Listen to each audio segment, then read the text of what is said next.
Welcome back to Case Closed Anime Review Episode 121. This I'm reviewing the 1000th episode of the series, The Idol Who Smiled Disappeared.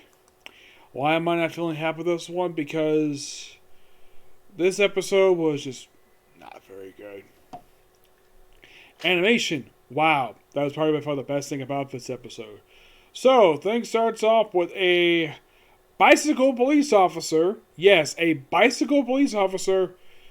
Just, apparently because he found the Mori detective, he just stops his bike, very abruptly, slams his brakes, races upstairs, and talks some more about crack a case for him.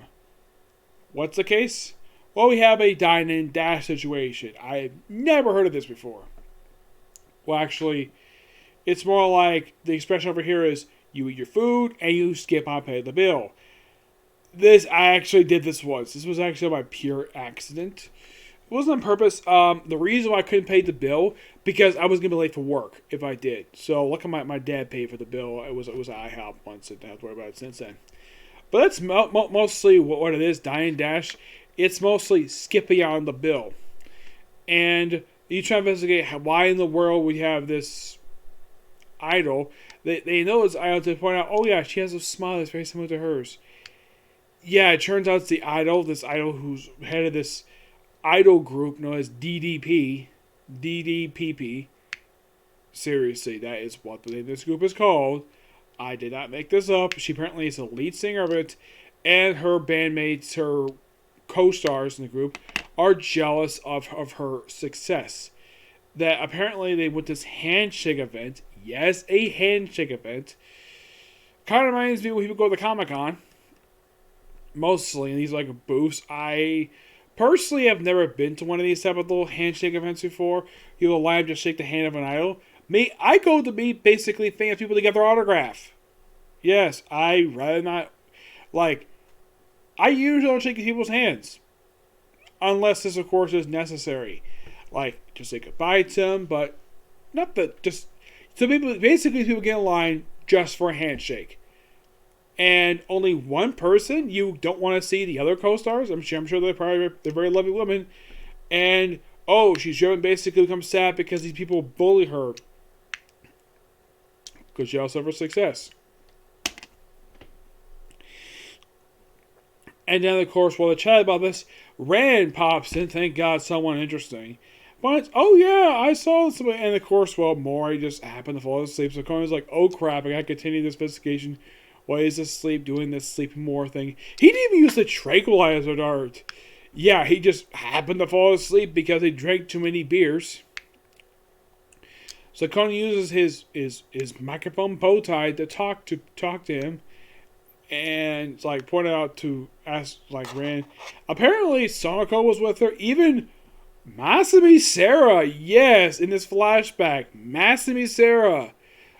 This is probably by far the second anime original episode she's been featured in.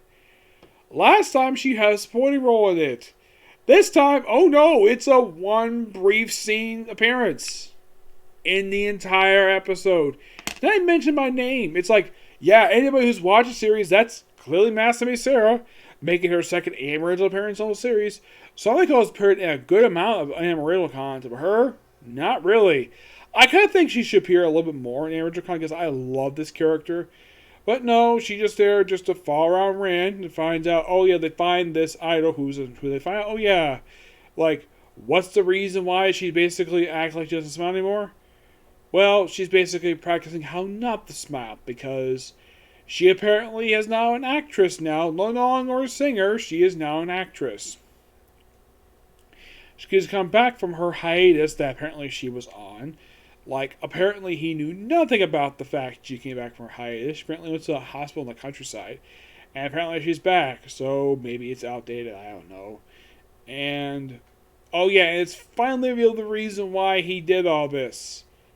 He's a fan of hers. He has his headband that he keeps under his hat. Which, okay. Fine. Conan does this little hilarious thing where he makes a phone call. Contacts Rand with the phone and has the chair has Mori's chair turn around facing the window while he makes the phone call. And, well, it puts on speakerphone so he's not, like, put into his ear. Because normally when you talk to somebody, you put it to your ear like this. That's a normal thing. But because basically it's an office in the room, you gotta hear what she says. And then later on, you figure out, the reason why she's doing stuff like this, she's an actress. And, of course, she doesn't accept, of course, the comment of ideals. And then it's like, well, apparently it shit ended a while ago. So, apparently they've been chatting for several hours. Like, apparently through a whole entire rainstorm. Oh, yeah, it's time to get back to your duty because, well, you have a job to do. It's like, nah, my ship ended a long time ago. Like, when? Have you been talking the whole period of time throughout your whole shift? Oh, yeah, dine and dash. So, you call the police on somebody skipping their bill. And when he gets there, it's like, oh, it's taken care of. Don't worry about it. I'm like, wow, that is so dumb. Yeah, it's almost like this episode was completely pointless. There was some good things with this one. Like Coney using, like turning the chair around so he could use the phone call, turn back around without him noticing. Which I thought was so hilarious. Even telling him don't drink a bigger jam. Dude's like, nah, my dude is, a long time ago.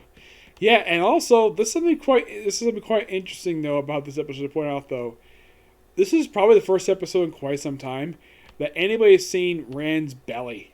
Like, her going, like, showing a little bit of her belly when she's basically changing her clothes. Yeah, I see her skirt on the bed. Like, oh, did she get strip out naked? No, she just already changed her clothes, just put her shirt on. Like, wow, a t-shirt. Something she occasionally wears in the series. Though I kind of wish she get more to do, but there you go. Next week is a lot more promising because next week, beginning for not only next week, but the following week, we're going back to the manga. Thank God. After this boring episode, we finally go back to frickin' manga. After not that long a period of time since the last one. No, it's just like, wow. It's like, really? Yeah, really. It's only been just, this is a pretty short period of time. Probably because we all threw in like a 2-part restoration of a remaster of put in a rerun, which is interesting. Like, so basically we have 5 original episodes, and now we have a 2-parter. Yes, a 2-parter that covers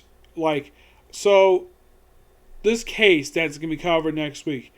That was, at the time, basically, that I caught up with the manga. This was 2 years ago, mind you.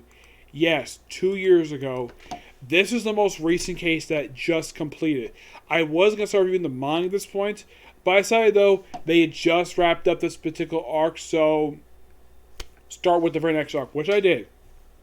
And this next one features Detective Boys and their beautiful teacher, Remy, who is the assistant homeroom teacher, and she's like 10 years older than the regular teacher. Yeah, despite the fact she's 38, she's hot. Oh my gosh, she's a lovely woman. And also the hint that, her eye must be damaged. Yeah, this is one of the hints that she was robbed before they reveal who the actual Rum is. And it's somebody that nobody expected at all. No, this is one of the 3 people they suspect of being Rum. And this guy, I'm not going to... here's kind of the thing. I had kind of spoiled who he really is already. But my guess is that chapter will be there for quite a while. Yeah. So, maybe the reason why they want to do this case now, because... I don't know. Like...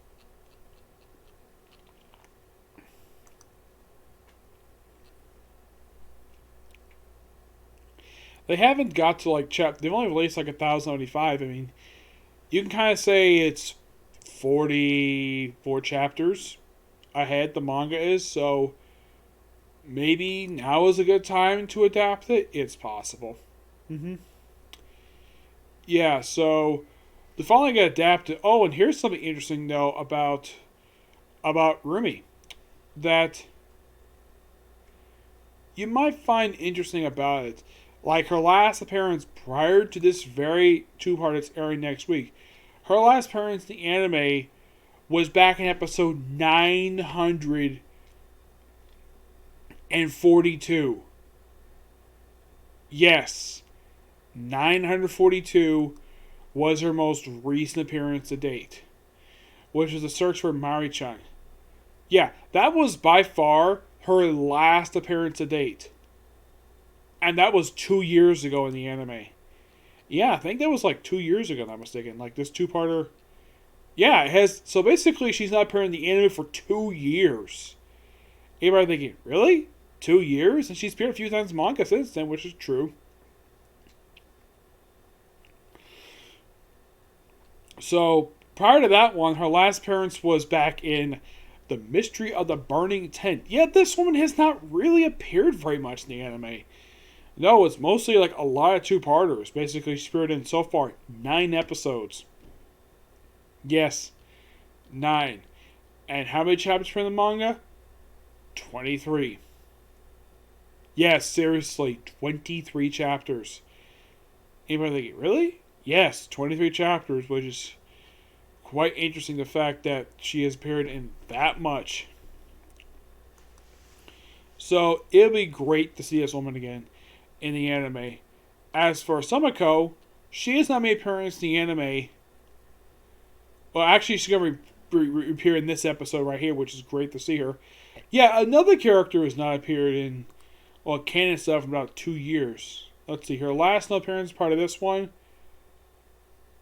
was a fairly recent one, actually. Yeah, she appeared in episode 1002 in the Baka City Shopping Center Garbage Bin Mystery. It should be interesting. So I am so looking forward to next week's episode. So yeah, that's it for Sigla View. Stay tuned.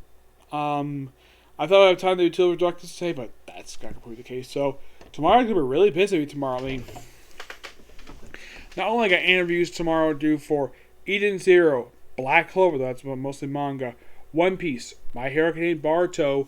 Now there's not gonna be any Combatants with Dispatch tomorrow because no new episodes coming out tomorrow dubbed. So that probably won't happen to maybe the following week. So I'd say roughly about five videos coming tomorrow, plus a live show. Yes, I'm doing a live show tomorrow, where it's more to my friend Titty. Basically, we're hoping to do this one, and then we'll be discussing. Well, you'll find out exactly when the thing starts airing tomorrow at 1:00 p.m. Yep. Next video. Bye.